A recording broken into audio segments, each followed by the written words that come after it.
Muy buenas tardes a todos. Para mí es un placer poder compartir nuevamente con cada uno de ustedes.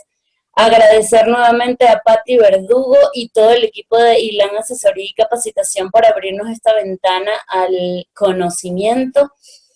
Hoy vamos a hablar de un tema muy importante y es estrategias para la atención de la discapacidad sensorial.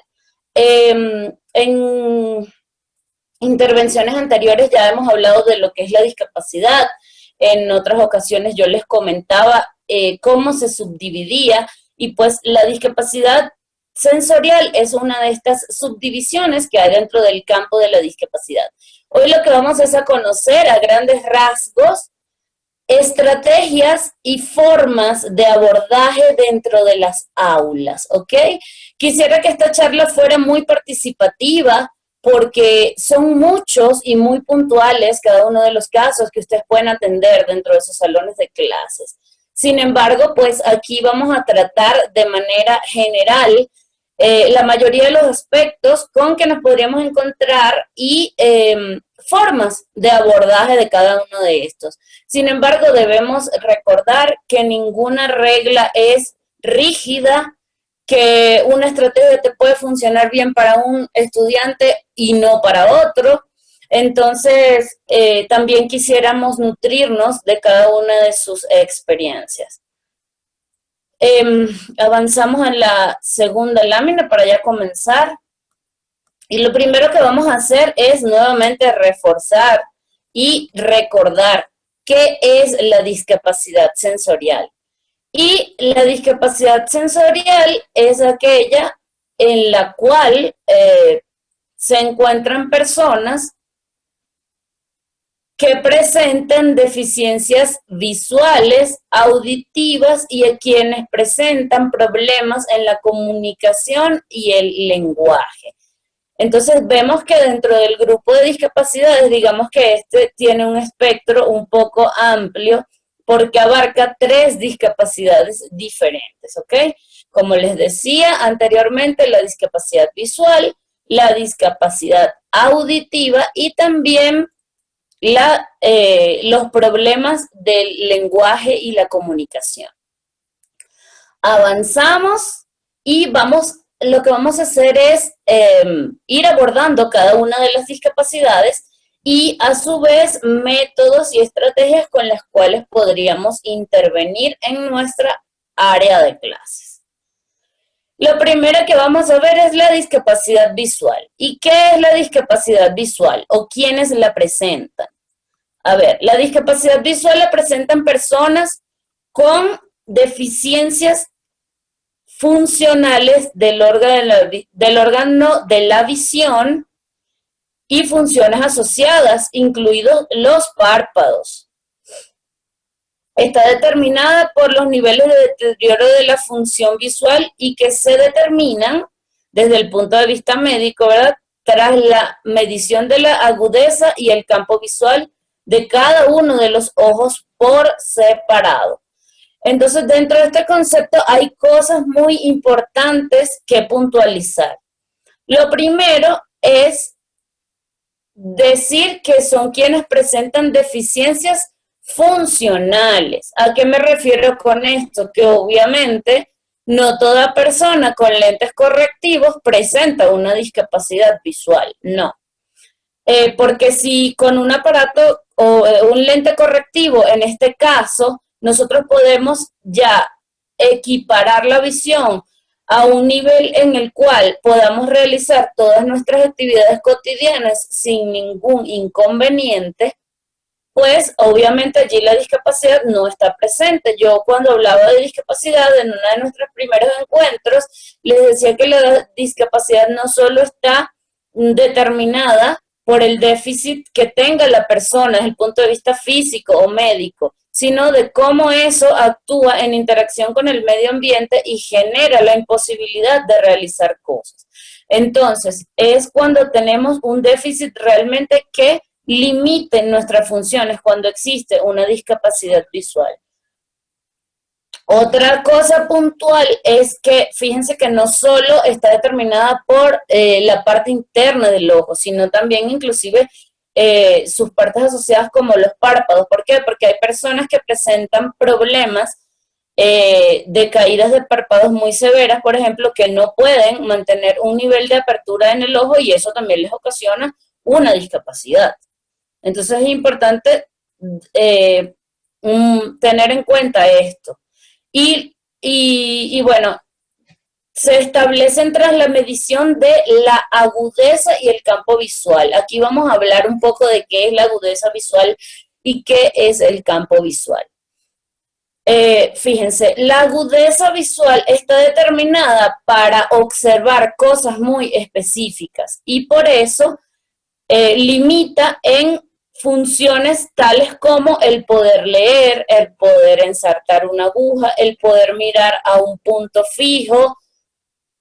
Es lo que nos permite observar detenidamente cosas de manera puntual y específica, mientras que el campo visual, en cambio, es todo aquello que abarca nuestra visión en este ángulo de 180 grados. Entonces, las personas que tengan problemas, en cambio, en el campo visual, van a tener dificultad para observar de lejos, por ejemplo, para discriminar formas que no se encuentren cerca. Entonces, son personas que también pueden ver de otra manera, pueden ver borroso, en fin, que su campo visual, esa ventana, digamos, esté limitada de alguna forma. Es como que tengas, tenemos una ventana y abrimos la cortina en el medio, por ejemplo, y por ahí va a haber solo un poquito, o la abrimos solo por un lado, por ejemplo. Hay personas que, como les explicaba en una oportunidad anterior,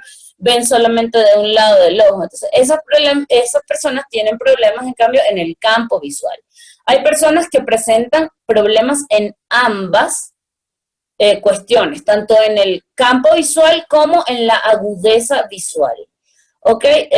Y es importante tomar en cuenta la última parte que observamos de este concepto, que esto se determina en lo que presenten en ambos ojos por separado. Cuando los médicos hacen el evalúo de la discapacidad, pues cada una de estas cosas tiene un puntaje específico y en el caso de la visión se debe tomar en cuenta el diagnóstico de cada ojo por separado, porque cada uno en su individualidad cumple una determinada función dentro del organismo. Avanzamos y ahora vamos a ver la clasificación. Estas clasificaciones que vamos a ver hoy están determinadas desde lo que nos establece la Organización Mundial de la Salud, ¿verdad? Entonces, según la Organización Mundial de la Salud, desde el punto de vista médico, esta función visual se divide en 4.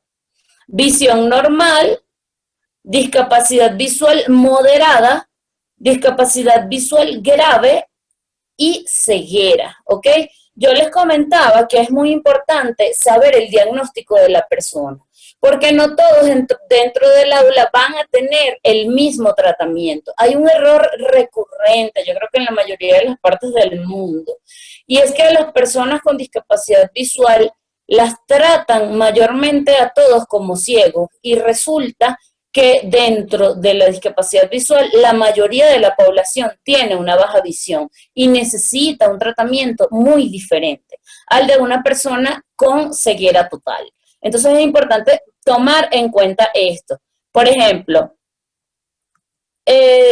dentro de lo que vimos de las funciones, dentro de la visión normal, pues encontramos a todas aquellas personas que pueden observar de manera típica, digamos, y que aún cuando puedan tener algunos gafas o lentes, pueden utilizar este recurso en su vida diaria, no les limita ninguna función dentro de sus actividades cotidianas, dentro de los parámetros, digamos, normales, porque todos se pueden cansar leyendo en algún momento, todos pueden, pero son cosas dentro de todo normales. Las personas, en cambio, que presentan una discapacidad visual moderada son aquellas que todavía pueden llegar a leer, a escribir, inclusive a no usar un bastón, necesariamente, porque su visión les alcanza para poder desenvolverse inclusive sin el uso de esta ayuda técnica. Las personas que tienen una discapacidad visual grave, en cambio, ven más formas, luces, pero no las ven del todo definidas. Y en algunos casos pueden utilizar la lectura convencional, pero con macrotipos, y en otros no.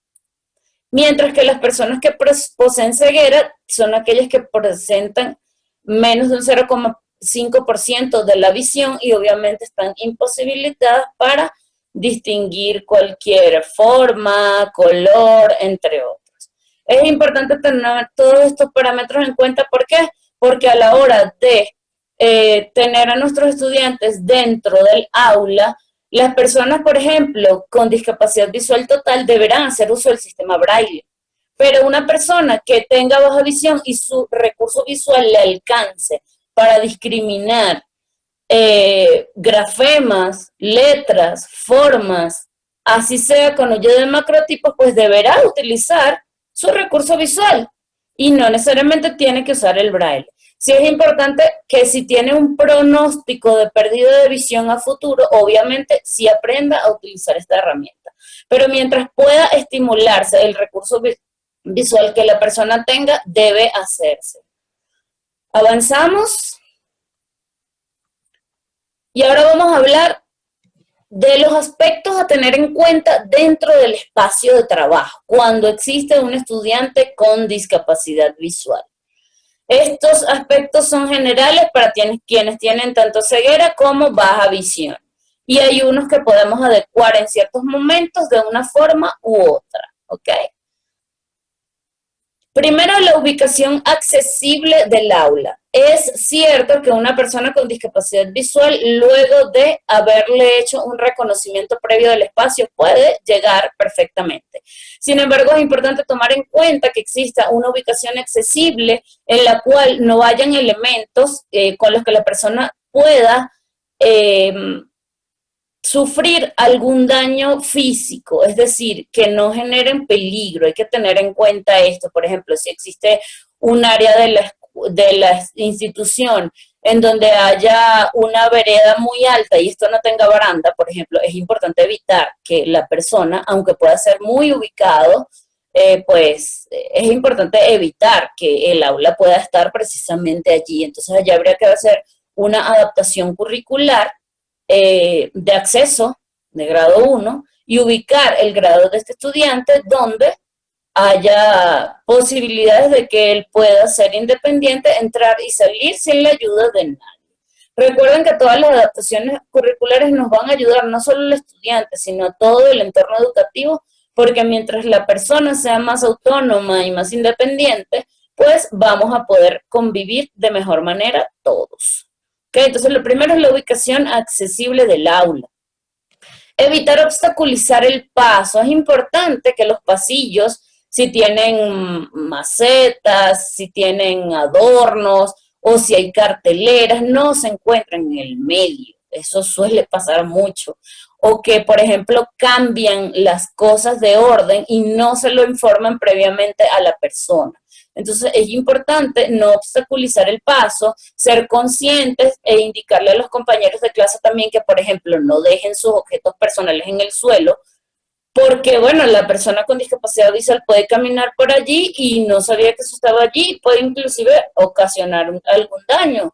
Entonces es importante tener conciencia de liberar los espacios en la mayor medida que se pueda y tratar de colocar las cosas muy bien pegadas a las paredes, ordenar los asientos en filas específicas y sobre todo si se va a cambiar el orden de las cosas, notificarlo con anticipación y hacer un recorrido previo del espacio con la persona.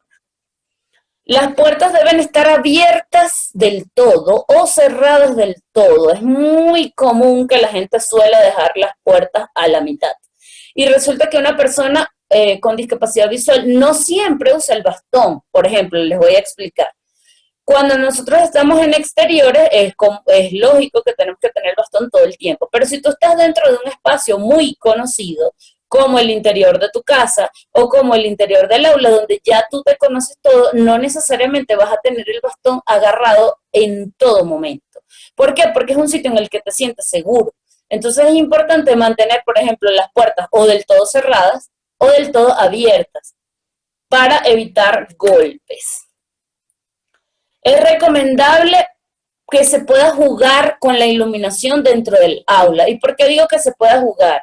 Porque dentro de las necesidades educativas especiales de una persona con discapacidad visual, esto va a depender, el nivel de iluminación que necesite va a depender específicamente del grado de visión y la patología que parezca. Bueno, ahorita es un taller bastante corto y es bastante los temas que tengo que abarcar y no podría decirles específicamente cada patología, ¿no? Pero, por ejemplo, hay quienes tienen hipersensibilidad a la luz. En cambio, entonces esas personas, en cambio, necesitan tener un espacio donde la iluminación sea moderada. Y hay otras que, por lo contrario, necesitan mucha luz para poder distinguir bien. Entonces, es importante. Y hay personas que, aunque son ciegas, por ejemplo, presentan tensión ocular y la luz les molesta y lagrimean mucho sus ojos, aun cuando no la perciban del todo. Entonces, bueno, hablar de cada patología es muy específico, pero es importante esto, que el salón cuente con la posibilidad de jugar un poco con la iluminación, para poder adaptarlo a la necesidad del estudiante. En lo posible, debe existir señalética adaptada a la condición visual del estudiante. ¿Qué quiero decir con esto? Bueno, pues los avisos, si tiene baja visión, deberíamos usar contrastes de colores y texturas. Cuando hablábamos en el taller de recursos digitales accesibles les explicaba lo que eran contrastes de colores, ¿verdad? Negro sobre blanco, blanco sobre negro, cosas que resaltan. Y esto también lo podemos utilizar en todo el material de clases. Y la señalética, si el estudiante usa el braille, pues debería tener el braille. El mismo estudiante te puede colaborar haciéndola si no lo sabes. Es importante que las carteleras puedan tener su sistema de lectoescritura, puedan estar con materiales que pueda tocar, que pueda percibir, y que si tiene baja visión pues puedan tener muchos contrastes, sean muy llamativos, para que todas las cosas puedan ser apreciadas de la misma forma, bueno, tanto por él como también por el resto del grupo escolar. Si la persona usa bastón, es importante que lo maneje correctamente, ¿ok? Bueno, explicarles aquí cómo se usa el bastón, no tendríamos tiempo el día de hoy, pero les recomiendo que sigan mis páginas. Entonces estoy como Osmeito Realo y allí podremos encontrar tips de cómo utilizar un bastón adecuadamente. O en otra ocasión, pues, haremos un taller de orientación y movilidad específicamente. Pero lo básico es que se maneje con un movimiento de arco y ritmo y que este arco y ritmo no sea más ancho en el caso de los hombres que su hombro y en el caso de las mujeres que sus caderas. También debe utilizar el bastón en forma recogida mientras otra persona lo está guiando. El docente o especialista debe conocer la manera adecuada de guiar a la persona. Para esto debe utilizar adecuadamente las técnicas de guía vidente, así se llama. Y el método básico es el que les explicaré hoy, porque son muchas cosas. Consiste en que la persona la persona ciega debe tomar a quien la va a guiar por el antebrazo, no por otra parte del cuerpo, por el antebrazo, y coloque su hombro exactamente detrás del hombro de la otra persona. Si va a tomar la mano, si lo va a tomar con la mano derecha, a quien lo guía, debe colocar su hombro derecho detrás del hombro izquierdo de la persona y caminar más o menos un paso detrás, ¿ok? No utilizar términos ambiguos. Es importante que las explicaciones sean precisas. Utilizar términos como un poquito más acá o un poquito más allá realmente nos complican mucho porque yo no sé si el poquito de ustedes mide 10 centímetros o 50, por ejemplo. O a veces se te puede volver muy tortuoso decirle a alguien, agarra ese objeto que se te cayó, no, allá, no, un poquito más allá, no, un poquito más allá. Entonces se vuelve todo un juego muy desagradable que no agiliza los procesos. Entonces es importante utilizar términos como arriba, abajo, derecha, izquierda, delante, detrás, ser muy precisos en las explicaciones y no excederse demasiado en las descripciones. Yo siempre digo esto porque Hay veces que llevas media hora caminando por la calle y te están describiendo hasta cuántas baldosas tiene el piso y realmente tú lo que vas a hacer es que no estás prestando atención. Entonces la gente gastó toda su energía en algo que realmente no es funcional. Entonces lo importante es describir cosas de manera precisa y oportuna, y si la persona con discapacidad visual necesita ahondar en un detalle más, créeme que te lo va a preguntar. Informar a quienes compartirán con él los aspectos relativos a su discapacidad. ¿Por qué? Porque es importante que todos los compañeros de clase y el entorno escolar en general tenga conciencia de cómo manejarse con la persona y su condición. Evitar la sobreprotección, esto es muy importante. Cuando la persona les diga, yo puedo hacer esto, déjalo, déjalo. Si le ocurre algún incidente, bueno, pues lo podrás ayudar luego y habrá aprendido. Pero básicamente para promover la autonomía es importantísimo evitar la sobreprotección. La sobreprotección limita a las personas. Y comprometer a sus familiares e informar sobre sus avances y responsabilidades. Es importante involucrarlos en todos los procesos, ¿ok? Avanzamos y ahora vamos a ver algunas estrategias a utilizar en el aula. Ubicación del material en un lugar de fácil acceso y que siempre él tenga un sitio de pertenencia donde estén sus cosas para que los pueda buscar. Si es que se lo cambian, por favor notificarle con anticipación. Esto ayudará a la autonomía y la independencia y que no le tengan que hacer el favor de pasarle o buscarle cosas. Determinación del espacio necesario en la mesa de trabajo. Nosotros utilizamos generalmente regletas, punzones, máquinas Perkins, cajas aritméticas, abacos y un sinfín de cosas que abarcan más espacio de lo normal. Entonces, generalmente, una de las adaptaciones curriculares que debe hacerse es colocar en algunas ocasiones, no en todas, ¿no? Depende del material que use la persona. Una mesa más grande. Sin embargo, esto no debe significar que lo coloques a un lado de todo el grupo aislado, no. Aunque su mesa sea distinta, debes colocarlo en un lugar donde se sienta incluido dentro de los compañeros. Reconocimiento de los espacios. Es importante que ustedes le hagan un recorrido a la persona cuando sea un espacio nuevo, un nuevo laboratorio, el aula, que conozca, le indiquen de este lado está la puerta, si de este lado está la ventana, aquí te vas a encontrar un archivo, los escritorios de las personas están ubicados de esta forma, para que la persona tenga, así como ustedes hacen un esquema visual cuando entran, nosotros también hacemos nuestros esquemas mentales de acuerdo a los recorridos previos que realizamos, ¿ok? Permitirle el uso de ayudas técnicas, usamos algunas como regleta y punzón, máquinas Perkins, línea braille, lectores de pantalla, entre otros. Y digo esto, permitirle el uso, porque a veces se complica. Por ejemplo, hay estudiantes con discapacidad visual parcial, personas con baja visión, que, por ejemplo, utilizan la lupa, el zoom del celular, la cámara, perdón, del celular para poder identificar el pizarrón. Entonces, cualquiera podría creer, está usando el celular en clase, pero es que tiene una función muy específica en ese momento. Entonces, es importante tener en cuenta las ayudas técnicas para que sirvan y el momento de su uso, y no limitarlo. Es importante promover las tutorías entre compañeros y trabajos en equipos para que todos puedan nutrirse de todos.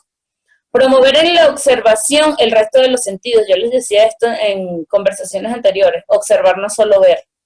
Y entonces hay que promover para todo el grupo, no solo para ellos, el uso de todos los sentidos que puedan tocar, oler, sentir, palpar. Toda la parte táctil kinestésica y el resto de los sentidos que no sean la visión deben estimularse y utilizarse como recurso para el desarrollo de los procesos de enseñanza-aprendizaje. Realizar la evaluación oral o escrita depende del método que utilice. Si utiliza braille, pues en braille. Si utiliza macrotipos, pues en macrotipos. Si utiliza su computadora, en la computadora. Y así, ¿no? No todas son evaluaciones orales. Se piensa siempre eso, no, todas las evaluaciones con la persona son orales. No, porque muchas veces no le estás dando la oportunidad. ¿Cómo se le da a los demás de que se tomen su tiempo, de que piensen, de que redacten, entre otras cosas? Utilizar en las explicaciones materiales concretos, deben adaptarse todas las cosas de forma táctil o con contrastes de colores, depende de la necesidad de la persona, todo lo que sean recursos, ¿ok? Valerse de contrastes en colores, texturas, materiales audiovisuales, son cosas que les pueden servir. Esas, bueno, como algunas estrategias referidas a la discapacidad visual. Recuerden que tenemos estudiantes dentro de esta categoría con ceguera total, baja visión o con discapacidad visual y compromisos asociados, que son aquellos que, aparte de la discapacidad visual total o parcial que puedan tener, presentan además un compromiso asociado, como por ejemplo los estudiantes sordos ciegos, ¿ok? Entonces, para ellos existen otros tratamientos muy específicos que también hay que tomar en cuenta. Situaciones que se den dentro de los contextos de enseñanza-aprendizaje, pues, esta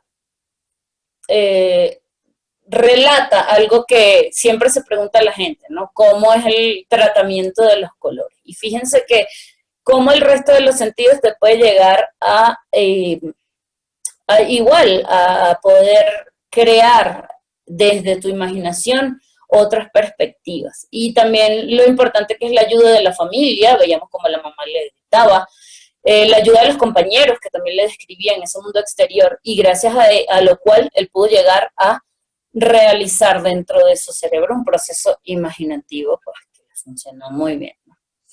Ok, avanzamos. Y ahora vamos a hablar de la discapacidad auditiva, ¿ok? La discapacidad auditiva es un déficit total o parcial en la percepción que se evalúa por el grado de pérdida de la audición en cada oído.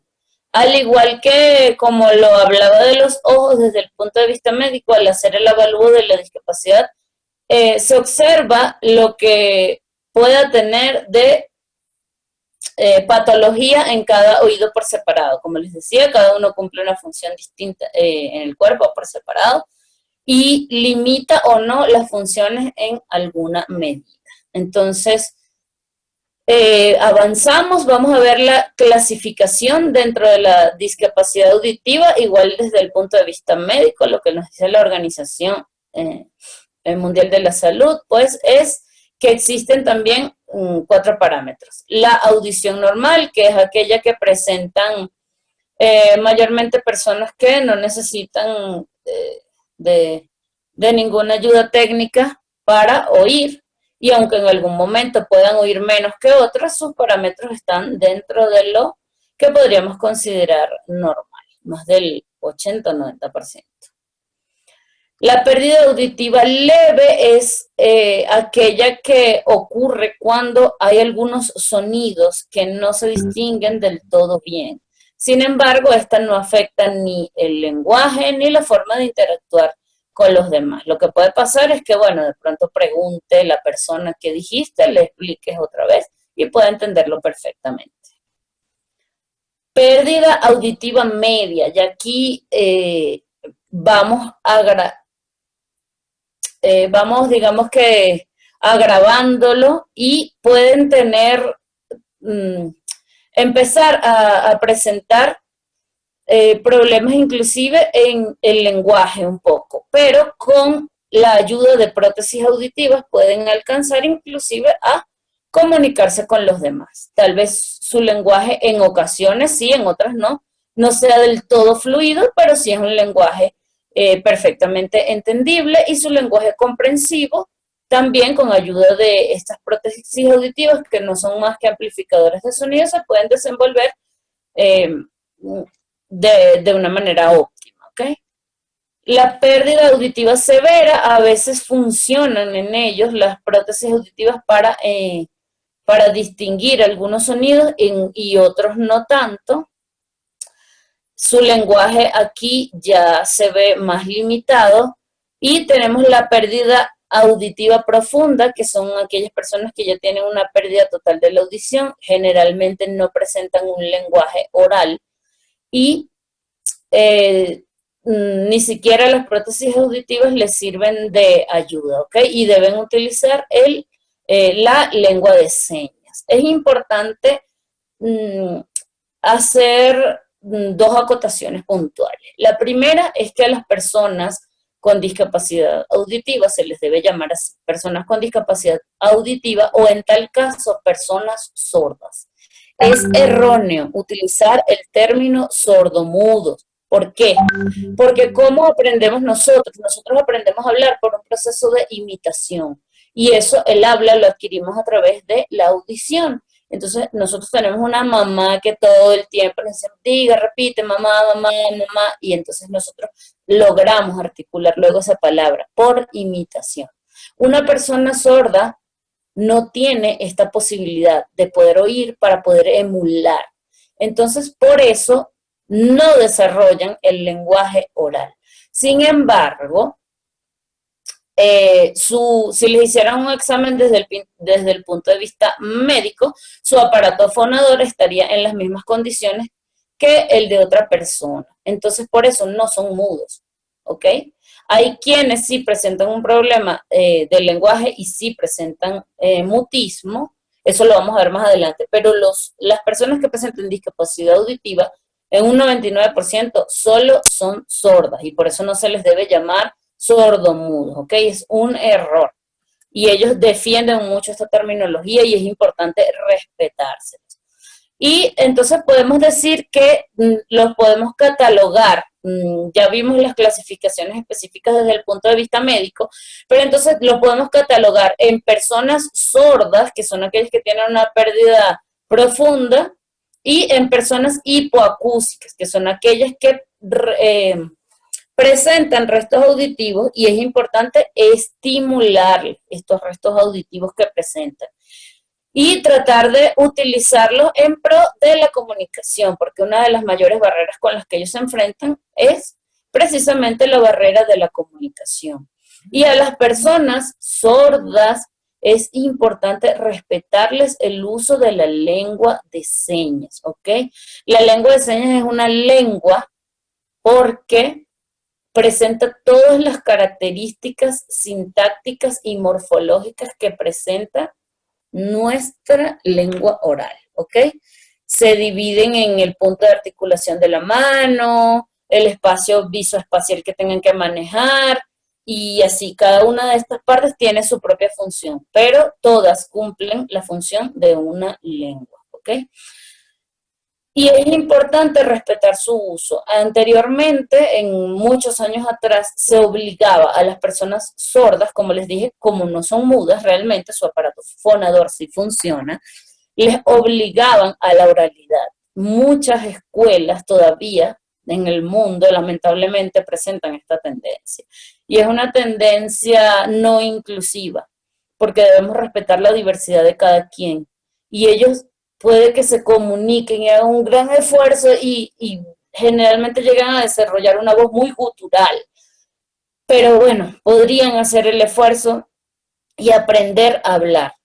Pero entonces cuando las personas se van a comunicar con ellos, ellos igual no lo van a oír, entonces igual es una limitante. En cambio, su lengua de señas les permite comunicarse de la manera más idónea, más fácil para ellos y además más inclusiva. ¿Ok? Entonces es importante tomar estos aspectos muy, muy en cuenta.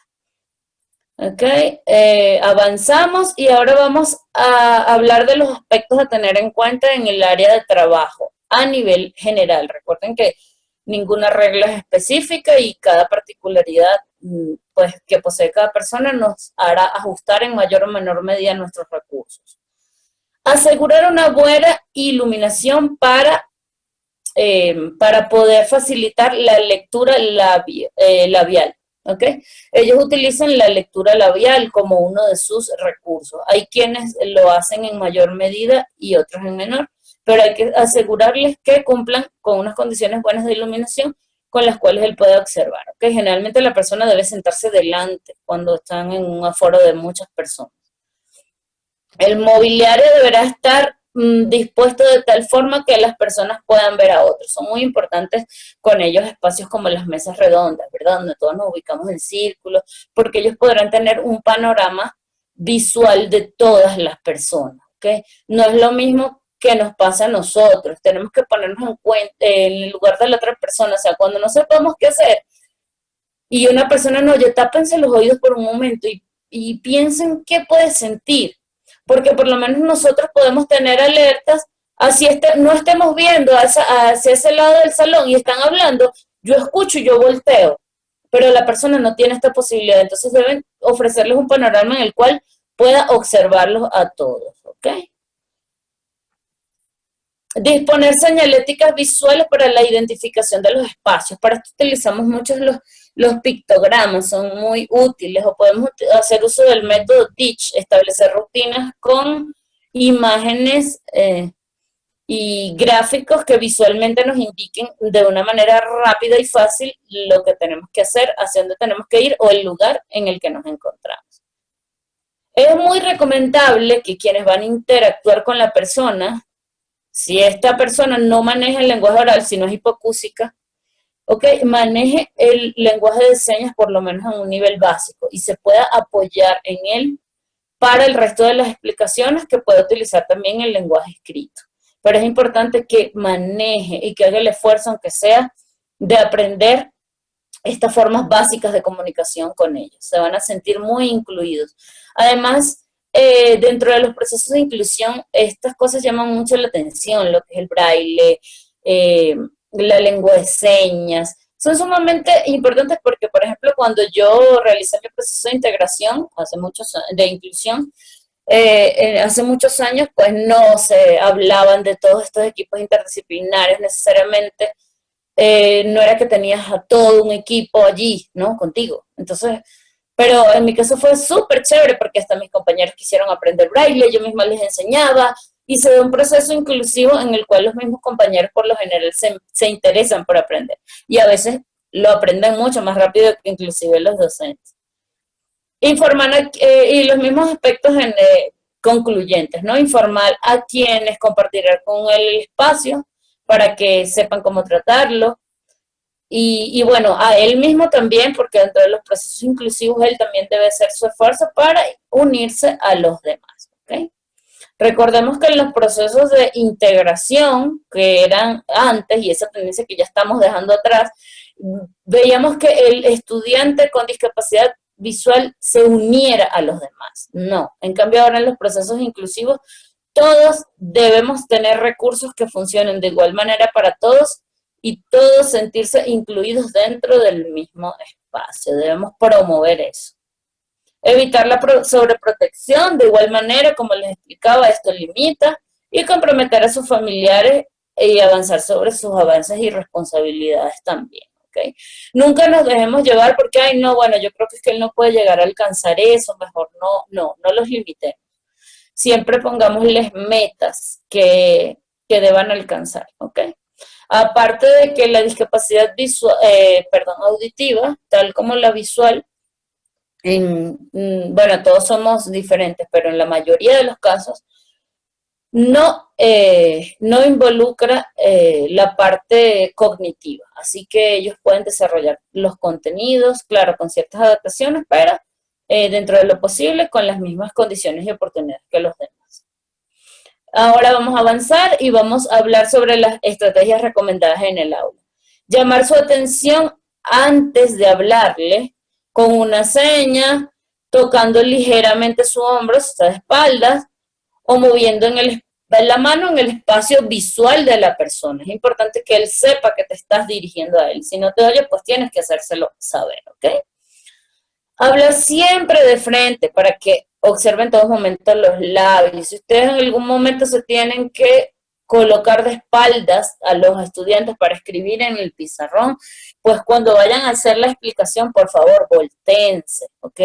Y que la persona pueda ver, observar claramente sus movimientos labiales y faciales y corporales, porque no solamente es algo de hablar, sino que los apoyos expresivos les van a ayudar mucho a ellos a comprender si de repente se perdieron en una palabra o la otra. Pasa lo mismo que cuando estamos leyendo, de repente, no sé si han hecho estos ejercicios visuales de que las palabras están incompletas, pero ya usted por lógica les da sentido. Bueno, eso pasa en la persona sorda con los apoyos expresivos que pueda tener la gente. Además de que usted también los va a ayudar a desarrollarlos de ellos para que puedan ustedes saber lo que ellos también sienten, aún y cuando no estén hablando. ¿ok? Hablar de manera natural, lenta y clara, articulando bien las palabras. Hay gente que cuando está, bueno, obviamente cuando tienen una hipoacusia, si te puedes apoyar hablando un poco más fuerte para que te pueda oír, lo puedes hacer. Pero hay veces que están hablando con una persona totalmente sorda y la persona tiende a hacer un esfuerzo vocal inmenso para transmitir un mensaje en forma eh, muy elevada y no es necesario. O sea, es importante hablar de una manera normal, pero más pausada, en la que puedas articular así muy bien las palabras y que la persona pueda tener un acceso a tu lectura facial, labial, perdón. Recurrir a la escritura en los casos en que es a la escritura simple, ¿verdad? O expresar lo mismo de otra forma a fin de lograr la comprensión. Cuando tú sientes que no te entiendes, a lo mejor te entendí una parte, a lo mejor no. Utiliza la escritura simple, palabras muy puntuales, y la persona con eso ya va ok, chévere.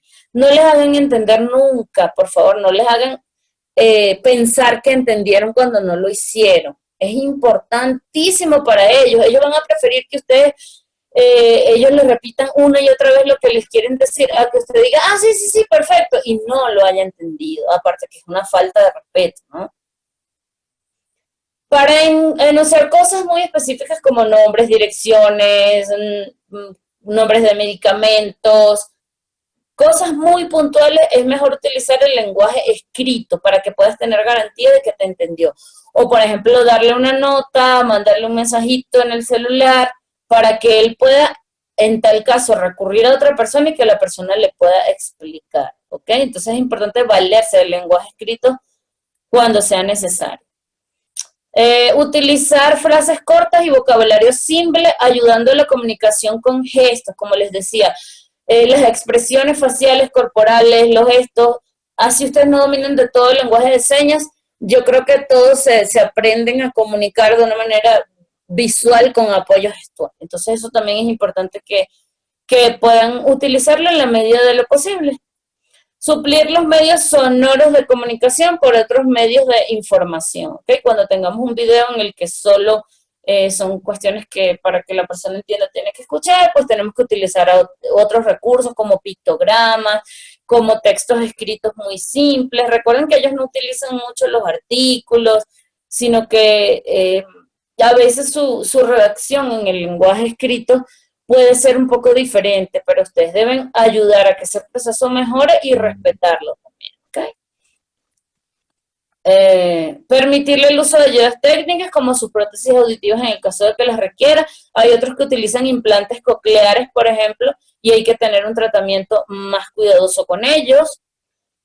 Favorecer siempre los trabajos grupales es sumamente importante también en el caso de ellos para que puedan tanto ayudar ellos a sus compañeros como sus compañeros ayudarlos a ellos. Como su principal barrera, que es la comunicación con los demás, ocasiona otros problemas en su vida cotidiana. Entonces, mientras nosotros podamos ser más inclusivos y hacer el esfuerzo por comunicarnos con ellos, ellos van a tener una mejor calidad de vida, sin duda. Avanzamos. Y vamos a hablar ahora sobre la tercera discapacidad que está dentro de el rango de la discapacidad sensorial, que son los trastornos del lenguaje y la comunicación, ¿ok? Que son muy distintos a los trastornos de la audición, aunque algunas estrategias nos pueden funcionar para ambos. Son trastornos que afectan la comprensión, forma y uso del lenguaje, ocasionando un retraso en el desarrollo de todos los niveles del mismo. Los niveles básicos del lenguaje son el fonológico, morfosintáctico, semántico y pragmático, ¿verdad? Esos son los niveles del lenguaje, todos los que nosotros desarrollamos, tanto en el lenguaje oral como en el lenguaje escrito, que afecta sobre todo a la expresión y, en menor medida, a la comprensión, sin que esto se deba a una discapacidad intelectual, trastornos del desarrollo, déficit auditivo o trastornos neurológicos. Es importante que cuando vamos a diagnosticar un problema de lenguaje o comunicación antes hayamos evaluado que todas sus funciones neurológicas, auditivas, se encuentren perfectamente para poder abordarlos de una manera distinta. ¿Por qué? Porque si no tienen ni problemas auditivos, ni problemas neurológicos, ni problemas de discapacidad intelectual, entonces su discapacidad se va a deber netamente a un problema de comunicación, es decir, ellos van a tener dificultades para generar el lenguaje expresivo, es decir, lo que quieren comunicar, y en algunas ocasiones también tendrán problemas para en el lenguaje receptivo, es decir, para entender lo que nosotros les queremos comunicar. Y es importante, bueno, son muchísimas patologías las que pueden afectar, ¿no? Pero para todos, bueno, tenemos más o menos lo importante de un diagnóstico temprano y de un tratamiento, porque hay problemas que con el paso del tiempo pueden mejorar muchísimo, ¿no? Tenemos, bueno, desde las disfasias hasta la dislalia, la ecolalia, inclusive hay personas con menor grado, como las que presentan tartamudeo, y así, se pueden deber a muchísimas causas, pero básicamente afectan eso, la forma de expresarse para que los demás lo entiendan o de comprender lo que los demás les están tratando de decir. Y bueno, el lenguaje tiene su adquisición en varios procesos, pero es importante que nosotros sepamos que entre un 8 y 10% de la población infantil puede presentar un retraso en la adquisición del lenguaje. Entonces, esto se determina generalmente a partir de que el niño tiene 2 años y allí vamos viendo cómo las etapas del lenguaje pueden ir evolucionando de manera favorable o no. Ya cuando hay un retardo demasiado evidente, hay que hacer una intervención. Y para eso, pues vamos a decirles las estrategias que podemos utilizar mayormente, por lo menos dentro de nuestra aula de clases, por supuesto también con la ayuda de su logopeda o de su terapeuta de lenguaje, que será quien atacará puntualmente sus terapias para que mejore de una mejor manera, pero nosotros también podemos hacer muchos ejercicios y muchas cosas que aquí les vamos a recomendar, ¿ok? Avanzamos, vamos a hablar de la clasificación. Igual, primero desde el punto de vista médico, se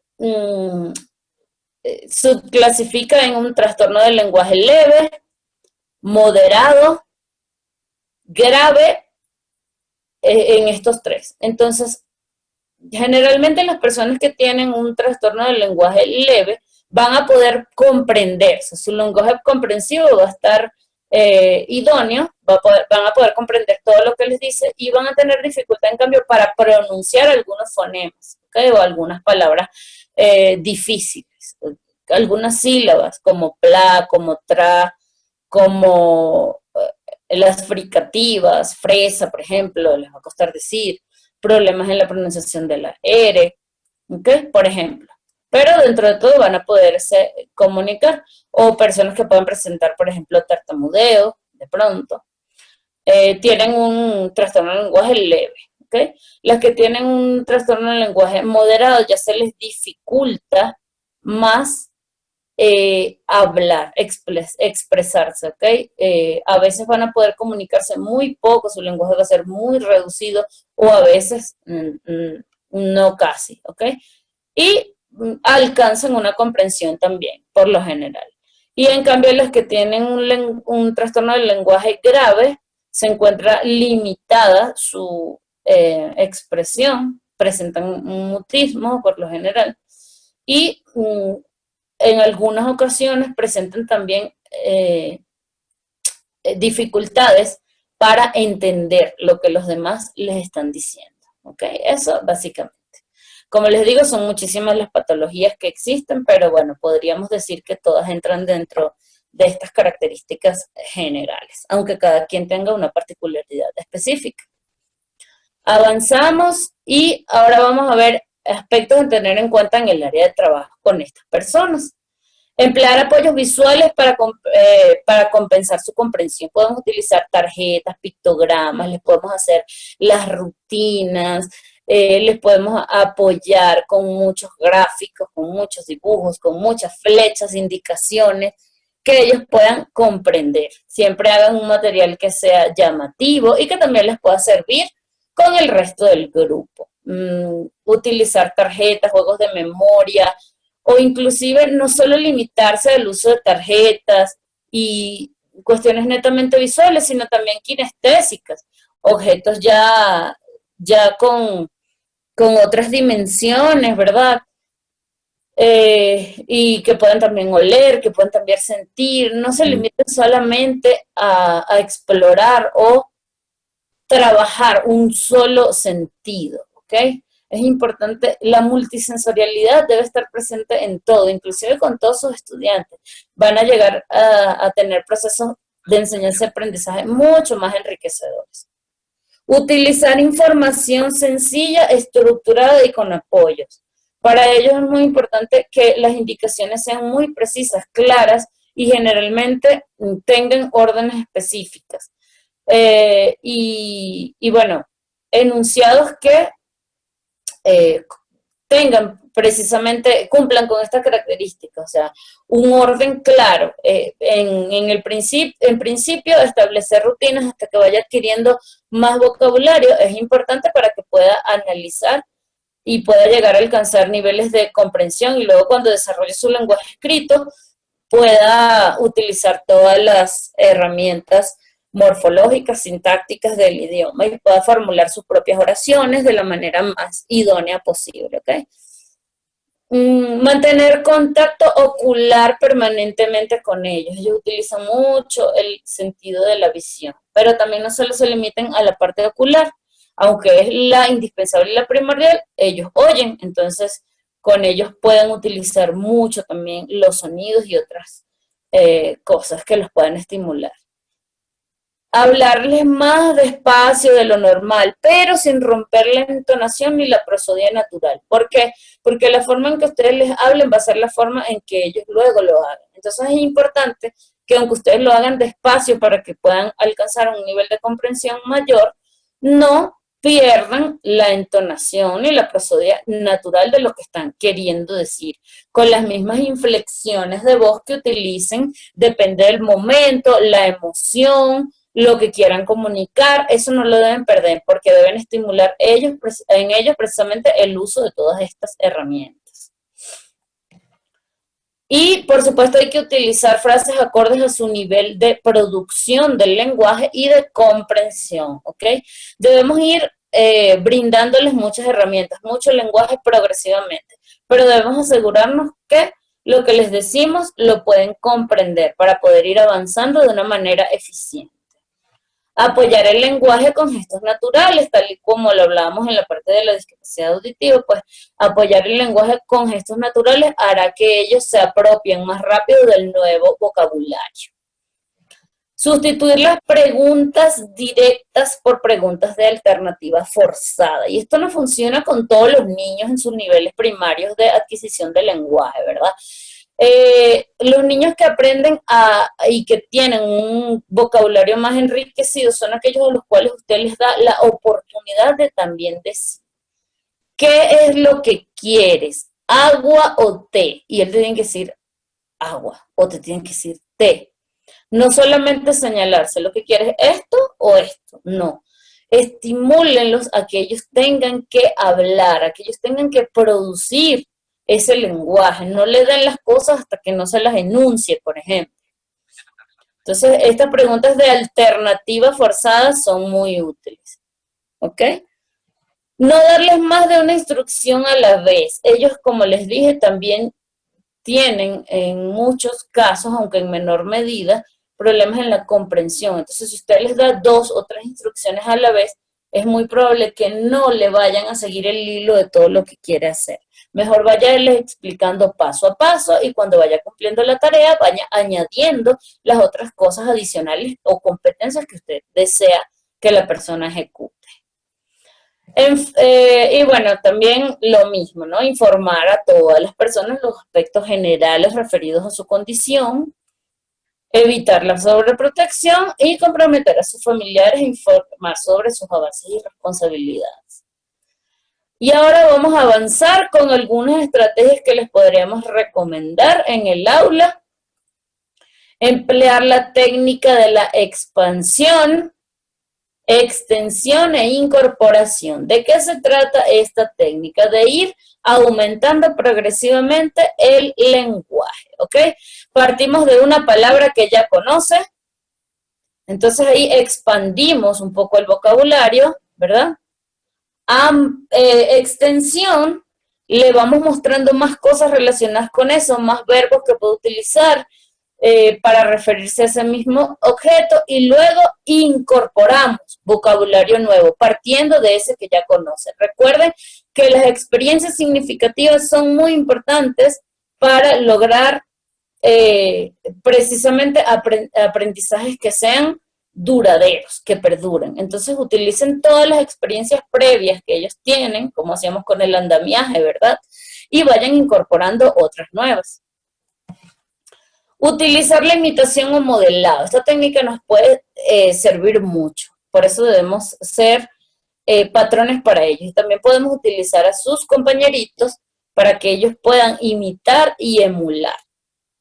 ¿Ok? Ellos también pueden servir de patrón para que sientan un rol y una responsabilidad. O sea, cámbienles de roles. A veces que emulen y a veces que ellos sean quienes hagan que los demás ejecuten las acciones para que puedan tanto entender como producir, ¿ok? Poner en duda para crear conciencia del error. ¿De qué se trata esto? De preguntarle, ¿será que tal cosa es así o no? Yo creo que no, por ejemplo, decirle como que yo creo que la cara que expresa hoy Patty es de alegría. ¿Será de alegría o no, o no será? ¿O será que yo estoy equivocado, por ejemplo? Entonces ellos te van a tener que analizar, pensar y buscar dentro de su cerebro el lenguaje que ya dominen para emitir una opinión. Entonces es importante porque les ayuda a desarrollar más vocabulario. Establecer rutinas mediante pictogramas, ¿verdad? Eso lo hemos hecho muchas veces seguramente y nos funcionan con todo el grupo escolar, ¿ok? Estimular el trabajo grupal, como siempre les hemos dicho, es importante que ellos se apoyen en sus compañeros y sus compañeros también puedan apoyarse en ellos y de eso se trata este enfoque inclusivo. Así que es creo que uno de los aspectos más fundamentales.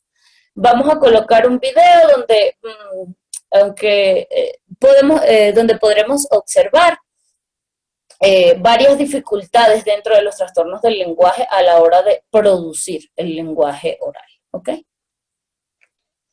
Y vamos a pasar a la próxima lámina en la que tenemos una frase muy importante. Si nosotros analizamos tanto las personas que tienen discapacidad auditiva como visual y sensorial, de alguna manera tienen problemas o una de las barreras que enfrentan son de comunicación. En el caso de las personas con discapacidad auditiva y trastornos del lenguaje y la comunicación, pues en comunicarse con los demás, y en el caso de las personas con discapacidad visual, pues por ejemplo en que el lenguaje escrito a veces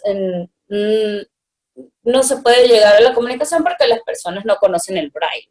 Entonces me pareció muy asertiva esta frase que dice, la forma en la que nos comunicamos con otros y con nosotros mismos determina la calidad de nuestras vidas. Y esta frase es de Anthony Robbins, ¿ok? Me pareció muy puntual por el tema que estábamos abordando hoy. Buenas tardes. Buenas tardes, sí. Bueno, yo quería comentar un poquito mi experiencia, pues yo actualmente laboro en 2 centros, justamente con niños de estas características. En el centro 4 de enero, que es netamente de niños ciegos, y en el de audición y lenguaje, pues, ¿no? Y bueno, pues muy acertada la capacitación que nos dio hoy nuestra estimada expositora. Y solo para los demás colegas, tal vez que no tienen esta experiencia, sí es muy importante tener muy en cuenta todas las pautas y las características que nos dieron hoy día, porque, por ejemplo, hay una niña, y eso quería hacer una consulta. Por ejemplo, nosotros tenemos una niñita que está en cuarto de básica, y ella, aparte de que es ciega netamente, ¿verdad? También tiene un problema de habla, o sea, severa, porque ella no habla, no dice nada. Entonces, la profesora, que en este caso es tutor, ella hace, por ejemplo, para tomarle las lecciones, utiliza material concreto. Por ejemplo, si le está enseñando los animales no sé, de la costa, le pone peluches como pajaritos, no sé, perritos, gatitos. Entonces ya ella, y obviamente otra variedad de animalitos, y ella ya va identificando, pues no, entonces va tocando y ya, por ejemplo, moldea con sus manos, va tocando y ya ve que es un perrito, ya lo pone a un lado. Entonces ya sabemos que ahí la respuesta es positiva, pues no. Y asimismo, muy acertados con el trabajo de lateralidad de ellos. Pues. Yo cuando recién ingresé, yo cometí los errores que decía nuestra expositora, de decir, no, se te cayó, hazte un poquito más allácito, más para allá, para atrás, más para adelante, en vez de ser concreto. Está a la izquierda, o está a la derecha, está al frente, está atrás, y ellos pues ya obviamente conocen no, pues ya tienen conocimiento del aula donde están. Y bueno, pues así hay muchos casos. Tenemos niños que, como lo mencionaba la expositora, utilizan la lupa y ellos no es porque tienen, o el diagnóstico ha sido de que se van a quedar ciegos aprendiendo braille, sino trabajan con lupa. Lo tenemos niños que trabajan con su bastón. Y bueno, pues es una experiencia y algo, una anécdota personal. Cuando yo recién ingresé, pues cada uno tiene su perfume, pues no. Entonces, cuando yo ya llegaba, ya los chicos como que te percibían, pues no, y decían, ve, ya llegó el profesor de educación física, acaba de llegar el profesor de educación física. Ya con un único que identifican de cada profesor o ya conocen, ellos ya sacan, ya te sacan que ya llegaste, que ya estás o algo. Es muy gratificante. Y asimismo una niñita que me dijo, yo te quiero conocer. Y yo le digo, ¿cómo me quieres conocer? Y me dice, déjame tocar tu rostro. Y ahí le puse las manos en el rostro, me fue tocando en la nariz, los ojos, la oreja. Y me dice, ¿tú eres flaco? Y yo, sí, yo soy flaco. ¿Tú tienes un poquito la nariz grande? Sí, tengo mi nariz grande. Me dice, pero eres muy guapo, me dice. Y yo le digo, oh, gracias, mijita, gracias. Pero son unas anécdotas muy bonitas que se ven con ellos y nada, pues realmente es una bonita experiencia el buscar maneras, estrategias para poder darle la mejor educación a ellos que se la merecen, como cualquier otro niño, como cualquier otra persona. Y yo quiero felicitar pues a ustedes por estas capacitaciones que nos llenan mucho, nos enriquecen mucho y nos siguen dando esa facilidad para poder seguir llegando a ellos. Muchas gracias. Muchas gracias a ti por tu intervención. Les recomendaría que a la chica de la cual hablabas, que no tenía un lenguaje oral, evalúen su parte auditiva, porque de pronto puede tener discapacidad auditiva, aparte de discapacidad visual. Y si no, pues hacer una evaluación de su desarrollo del lenguaje. Muchísimas gracias, Osmey. Qué chévere la experiencia que nos cuenta el estimado profe Luis. Debe ser algo maravilloso también compartir con muchísimos niños que tengan este tipo de discapacidad, porque en realidad se percibe el mundo de otra dimensión. Yo siempre le veo como que es otro universo para ellos y pues qué bonito que podamos ser parte también de eso. Vamos a darle la bienvenida a Lili, ha levantado la mano, estimada Lili, bienvenida, le escuchamos. Buenas tardes con todos, qué gusto poder saludarles y bueno, llevo desde los días que han iniciado con todos estos temas de lo que son necesidades educativas. También tuve la oportunidad de capacitarme ya hace unos 2 años, bueno, para hablar sobre estos temas que justamente ofrecieron las capacitaciones ILAN en la Universidad Politécnica. Y ha sido muy interesante porque, bueno, yo en la institución que laboro mi figura es como de pedagogo de apoyo. Tengo una niña de séptimo de básica.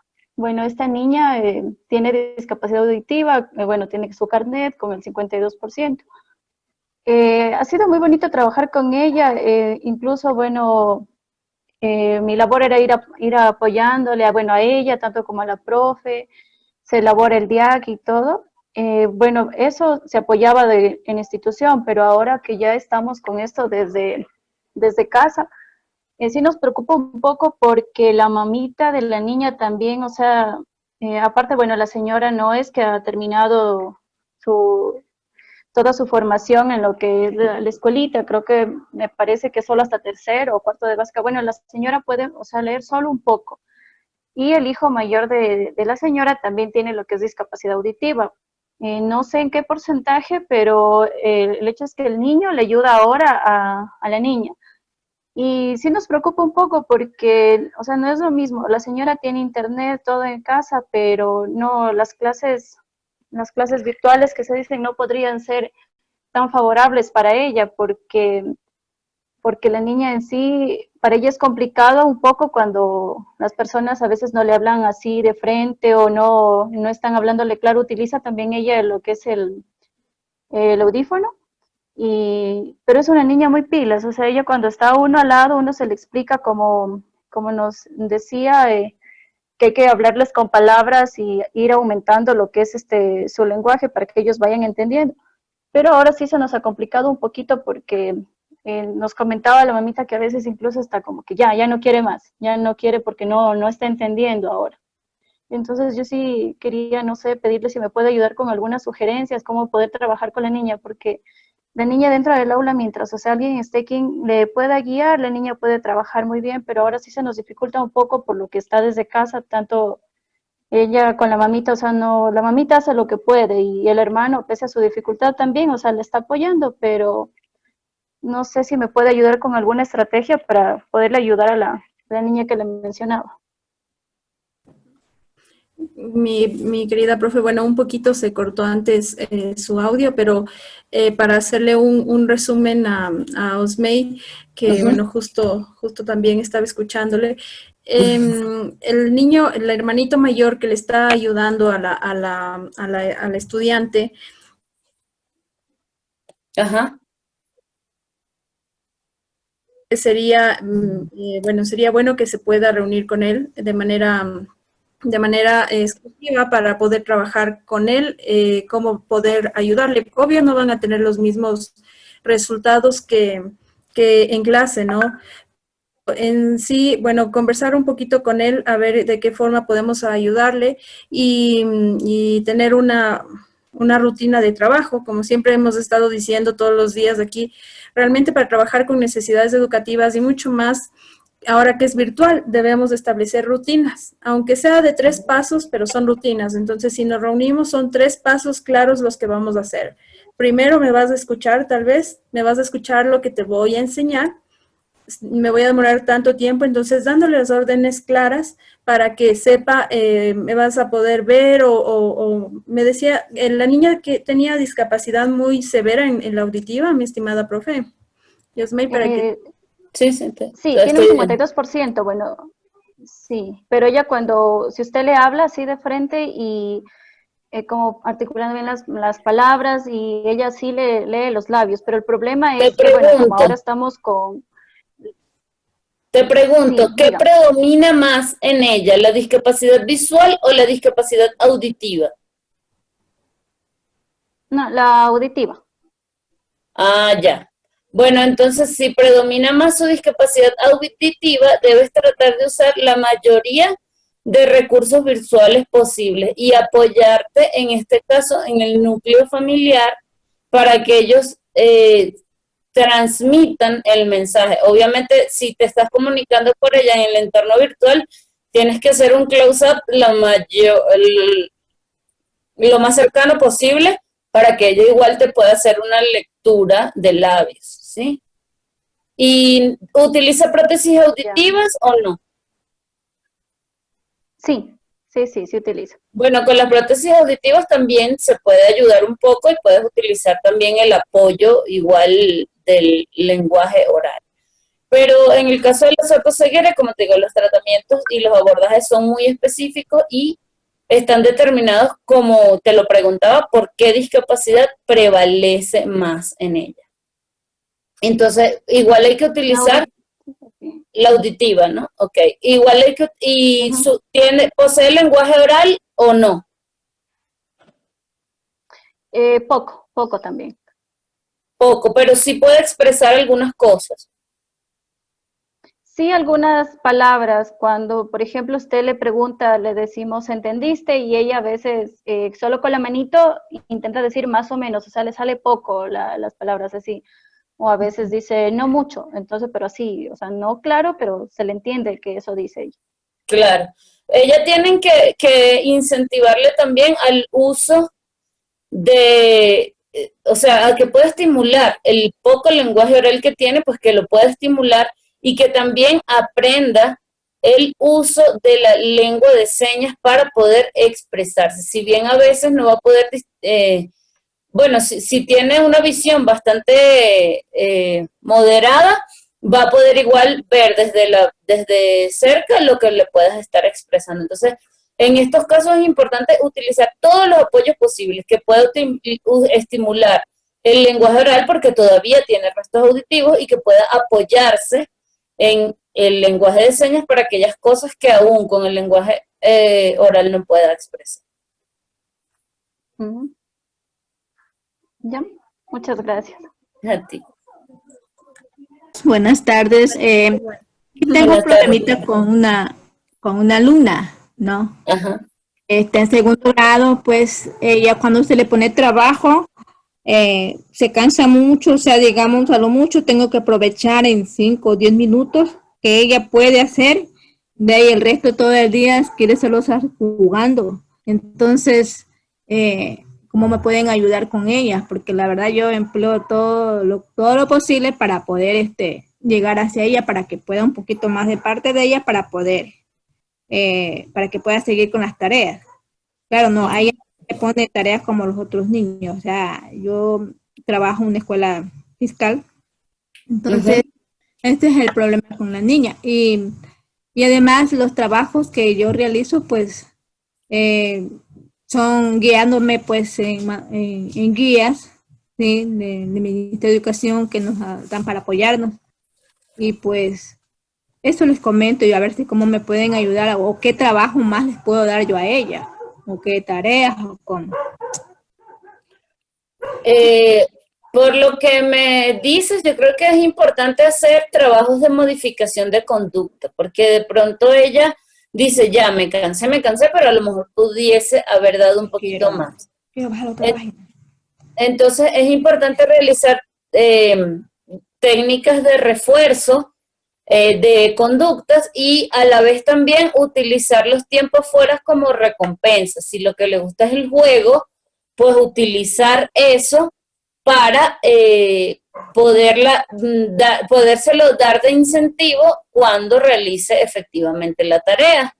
Creo que allí la dificultad, no sé si estoy clara o si entendí perfectamente, pero me parece que la dificultad allí es más conductual.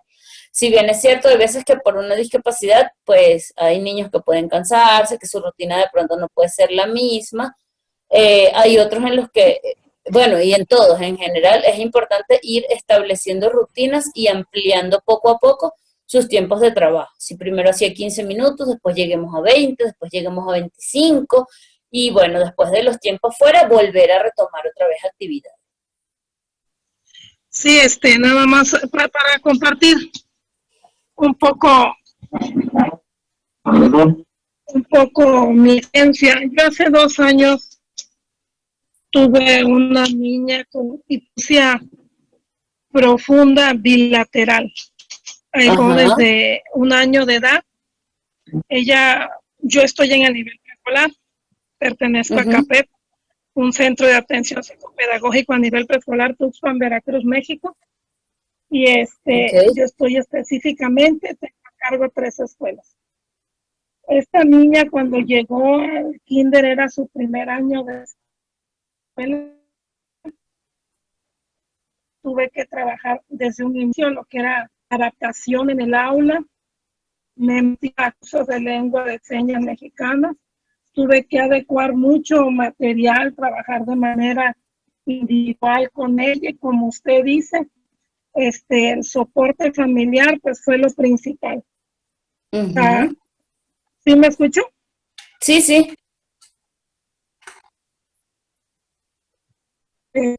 Perdón que está un poco mal mi internet. Sí, entonces la niña tuve que hacerle dispensa de edad, lo que se llama aquí en México, de que volviera a hacer otro año más de preescolar, porque bueno, ella no cumplía con lo indispensable para el currículo. Trabajamos 5 niveles, lo que nosotros le llamamos, hacemos ajustes razonables al currículo. Y bueno, la verdad fue una experiencia muy, muy satisfactoria. Y eso es lo que quiero compartir. Perdón, pero está fallando mucho mi internet. Muchas gracias por compartirnos tu experiencia.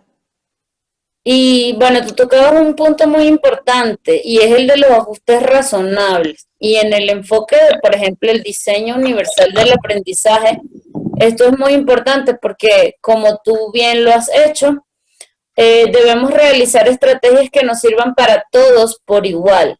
Y no siempre tenemos todos los recursos necesarios, ni vamos a contar con todo lo que necesitaríamos. Pero es allí donde debemos valernos de lo que tenemos para precisamente realizar estos ajustes razonables que nos permitan equiparar las condiciones y oportunidades de todos. Mi querido Osmeidi, los ajustes razonables son las adaptaciones en sí. Lo que pasa es que es una terminología que se puede referir a lo mismo, pero hay países donde ya, por ejemplo, el término adaptaciones curriculares no se utiliza. Nosotros tenemos que adaptarnos a nuestra contextualidad y en el Ecuador particularmente las normativas vigentes del Ministerio de Educación nos hablan de que debemos realizar adaptaciones curriculares, pero ya en otras partes donde estamos avanzando más hacia el enfoque inclusivo y utilizan, por ejemplo, el diseño universal del aprendizaje, hablamos más bien de ajustes razonables, que son aquellos que nos permiten adaptar los recursos que tenemos para que puedan ser utilizados por todos y todas en igualdad de condiciones, tanto quienes tienen una discapacidad como quienes no la tienen. Por eso ella comentaba que en México se utiliza nada más el término, ya de pronto no utilizan el término de adaptaciones curriculares, sino el de ajustes razonables. Una preguntita más, bueno, yo te estoy preguntando porque sí Sí, es importante aclarar todo esto. Sí, en el caso, por ejemplo, bueno, todo lo que el Ministerio, sobre todo de Ecuador, lo que nos ha dado es, bueno, una guía para la parte de la atención a las necesidades, pero de lo que vi en la guía está el DUA, ¿sí? El Diseño Universal del Aprendizaje, y también un modelo ecológico. Pero bueno, en sí, ¿en qué metodología mismo está basado en el Ecuador la parte de la atención a las necesidades educativas, de acuerdo a lo que tú has podido ya conocer aquí? Como yo les decía, no solo en Ecuador, Pati, en toda Latinoamérica en general, estamos en un proceso de integración con vías hacia la inclusión.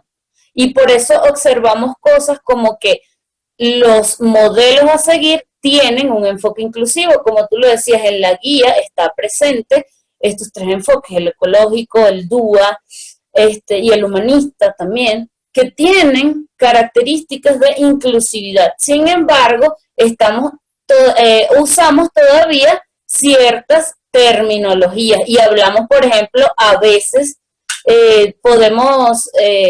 por eso puede suceder el caso de que hayan personas que, por ejemplo, hablen todavía del concepto de integración y lo suelan confundir y entonces utilicen esa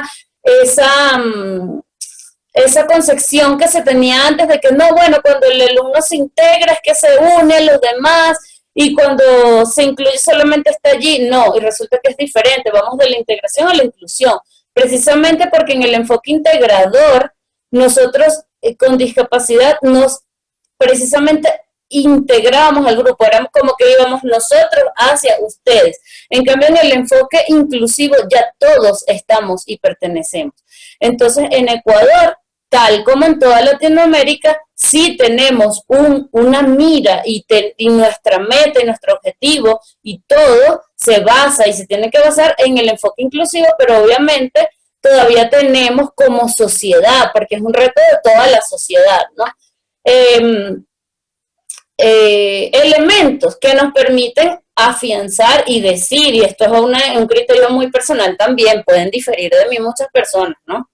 Pero en las leyes tenemos enfoques inclusivos, en realidad sí, pero en la realidad muchas veces solemos actuar como sociedades integradoras. Entonces lo que tenemos que hacer es entre todos unirnos y sumar tanto desde la discapacidad como desde quienes no lo tienen para ser realmente sociedades inclusivas. Esa era la reflexión que yo hacía la otra vez, ¿verdad? De que si fuésemos sociedades inclusivas, no necesitásemos espacios como estos en los que hablásemos de inclusión, porque serían cosas obvias y sobreentendidas para todo el mundo, tal cual como lo es la cultura general, no sé, conocer en mayor o menor medida de fútbol o cine o lo que sea, o cualquier otro aspecto de la vida. Ok, muy claro, querida Osmey. Muy buenas tardes nuevamente, pues un gustazo saludarles desde la distancia. Como suele decir una compañera que trabaja en el DS en la institución, por algo suceden las cosas. Ajá. Yo creo que esta pandemia nos ha permitido que utilicemos esta fantasía, digamos así, de la conectividad, de la tecnología, para que podamos estar a la vanguardia de tantas cosas que nos brinda el conocimiento de la pedagogía, la didáctica, la psicología y todas las ciencias que permiten al docente enriquecerse y trabajar como corresponde. Por ello, pues yo quisiera un poco, no sé si salga del tema un poco, pero sí tengo este bichito que me tiene picando siempre.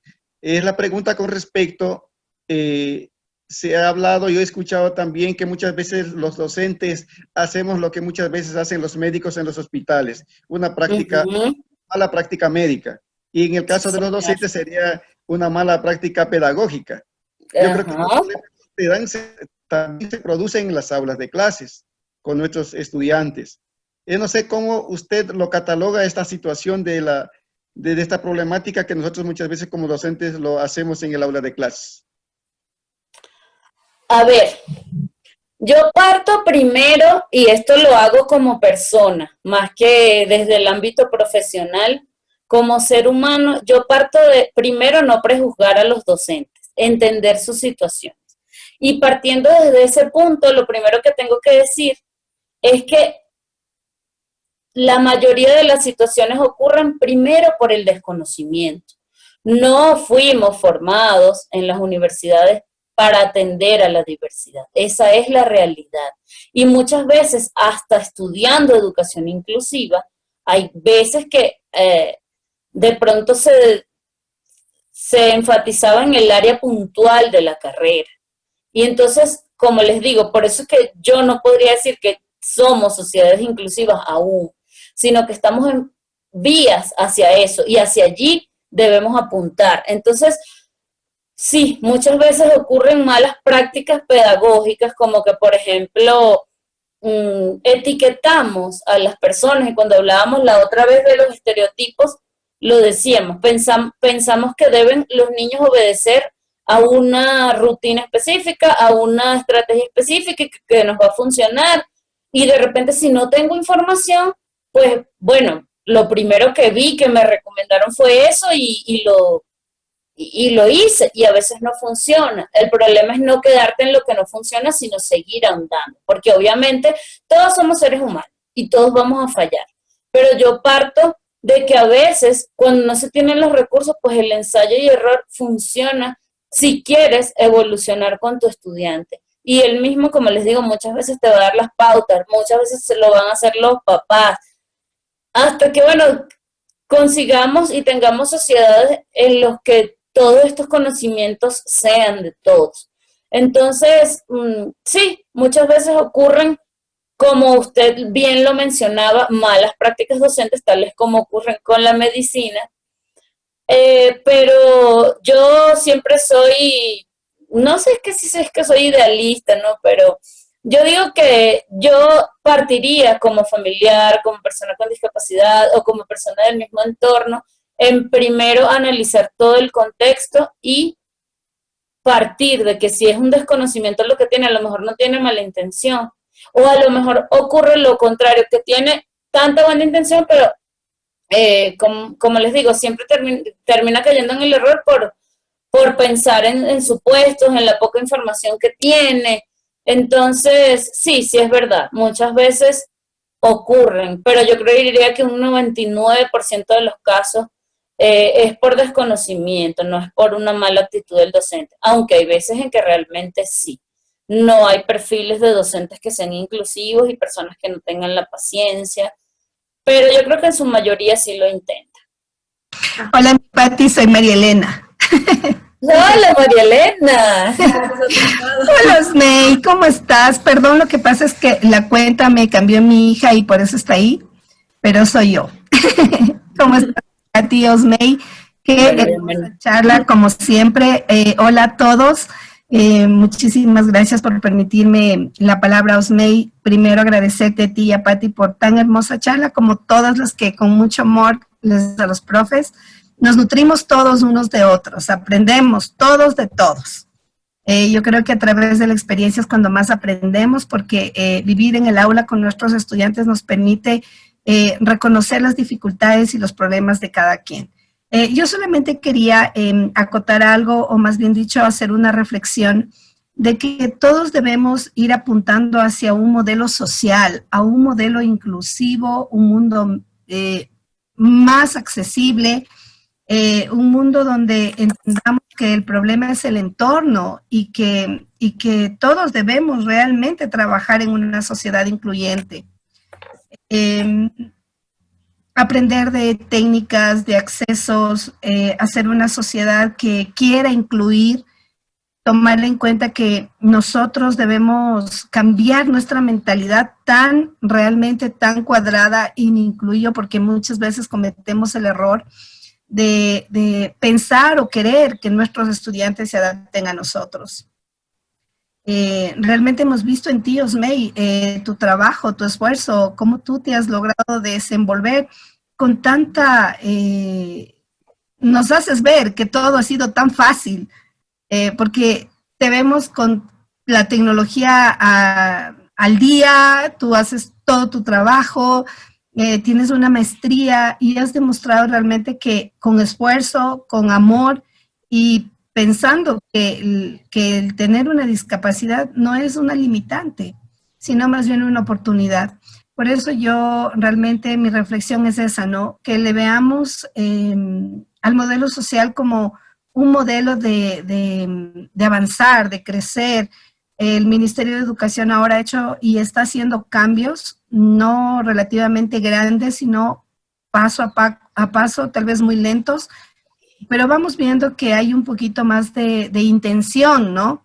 De mejorar la vida de nuestros estudiantes con necesidades educativas especiales o vulnerables, porque tenemos chicos también que no tienen ningún tipo de discapacidad, pero sí tienen necesidades educativas especiales que van acompañadas más bien de la vulnerabilidad, del entorno, de la pobreza, de la violencia familiar. Entonces, nos corresponde como maestros también cumplir nuestra labor, ¿no? Ser un poco más empáticos, como siempre digo. Pero, Osmey, muchas gracias. Hermosísima tu chica. He aprendido un montón hoy. Quería agradecerle a María Elena y acotar algo muy importante de lo que ella dijo y añadir un poquito. Bueno, ella hablaba, y cuando hablamos de inclusión es eso, no solo las personas con discapacidad, sino que hay muchos otros conflictos, problemas sociales que se unen. Y ella decía algo muy importante, y es que no debemos tener la mente cuadrada. Ella lo decía desde su lado y yo quiero decirlo desde el mío.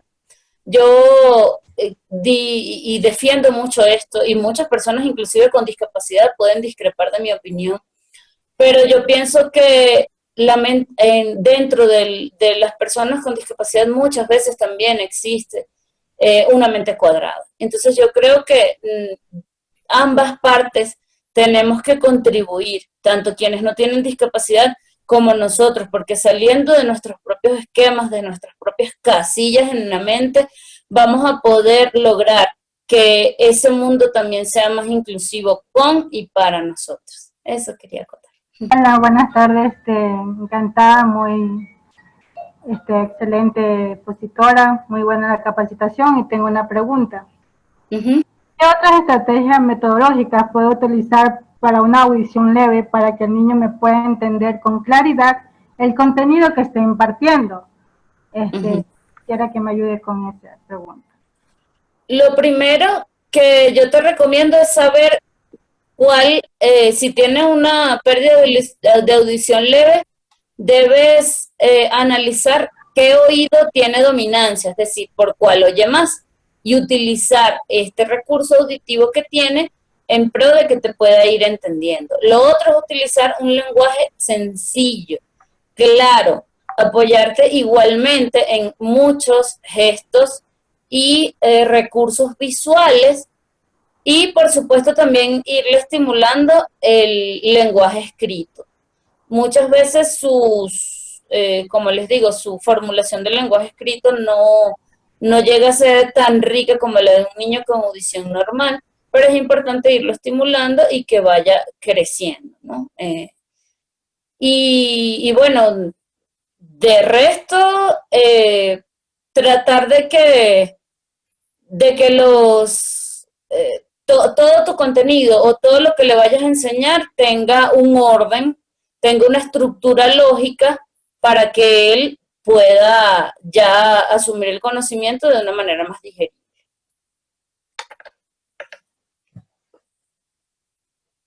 Muchas gracias, Osmey. Muchísimas gracias a todas quienes hacen el equipo de ILAN Capacitación. En primera instancia, saludarlos acá desde la distancia, desde la ciudad de Loja. Segundo, saludar a todos mis compañeros, compañeras del distrito 11D04, Celica Pindal Puyango, aquí en la provincia de Loja. Y nada, decirles que sigamos adelante, nada nos va a detener. Todo depende de nosotros, llenémonos de ánimos, a nuestro Ecuador no se hunde, de Ecuador lo sacamos todos y unidos. Algo muy importante que nuestra capacitadora nos preparó, nos dio un ánimo, es que nosotros no fuimos formados en las universidades para ejercer o, analizar o trabajar con una educación inclusiva. Sabemos sí que lo que se está haciendo es como decir un ello en lo que tiene que ver en inclusión en Ecuador. Entonces, ¿cuál es nuestra misión? Y la que prácticamente, como diría el jugo de este seminario, es que todos debemos trabajar por una cultura de inclusión. Esa parte es muy trascendental, muy clave, que todos debemos trabajar por una cultura de inclusión, ¿sí? No a la inversa, sino incluyente. Entonces, con esa premisa o ese extracto de este bonito seminario, pues quiero despedir a todos quienes están conectados a través de Zoom, decirles a maestros y maestras, estudiantes, padres de familia, decirles que si adelante, optimistas, que la patria la hacemos todos y la patria la vamos a sacar adelante. ¿Y todo con qué? Preparándonos, porque todavía se vienen días mejores. Esto no es nada. Muchos días mejores de prosperidad y claro, con la ayuda del Todopoderoso Dios. Muchísimas gracias y muy buenas tardes. Muchas gracias, profe. Qué ánimo el que nos da. Sí, profe Edis ya va a ser postulado para presidente de la clase. Gracias, profe, por sus palabras y su ánimo. Entonces, mis queridos profes, hasta mañana, les esperamos. Mañana vamos a ver todo lo que es el síndrome del espectro autista. Bueno, va a estar acompañándonos un especialista desde Perú. Además, bueno, también vamos a estar con una información súper chévere para todos nosotros. Así que no se pierda el día de mañana por el mismo canal a la misma hora. Les esperamos, les queremos mucho. Un abrazote, míos, May, bella, besísimos.